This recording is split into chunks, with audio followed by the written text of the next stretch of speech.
In today's video, I'm going to teach you how to create and save a custom template in Uizard. Start by opening Google Chrome. In the address bar at the top, type uizard.io and press enter to load the site. On the homepage, click the Log In button. Sign in with your email and password, then click Log In to continue. Keep your credentials secure and avoid entering them on shared devices if you can. Once you're in, click New Project to begin. When the options appear, choose Start from Blank so you can design everything from scratch. Next, select your device type, web if you're designing for desktop browsers, or mobile if you're designing for phones. Picking the right device up front helps Uizard set the correct canvas size and guidelines. After your blank canvas opens, go to the Components panel. This is your toolkit.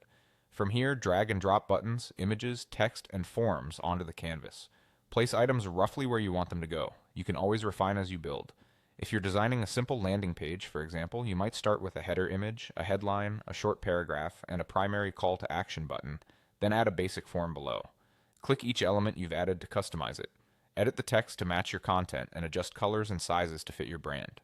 Keep contrast in mind so text stays readable, and choose fonts that are consistent across headings and body copy. Resize elements by dragging their corners, and use the on-screen guides to align items neatly. A consistent spacing rhythm, like equal padding around buttons and uniform gaps between sections, goes a long way toward a clean layout. Continue arranging the layout until it feels balanced. Think about hierarchy. Headlines should stand out, buttons should be easy to find, and forms should be clear and simple. If something looks crowded, add a little breathing room. If it feels too sparse, nudge elements closer together. When you're happy with the design, it's time to save it as a reusable template. Click the More Options menu, the three dots usually found near the top right of the editor. Choose Save as Template. Enter a clear, descriptive template name so you can recognize it later, like Web Landing, Clean CTA, or Mobile Onboarding, Minimal. Finally, click Save. That's all there is to it. You've opened Uizard, started a blank project, selected the right device, built your layout with components, customized your elements, and saved your work as a template you can reuse in future projects.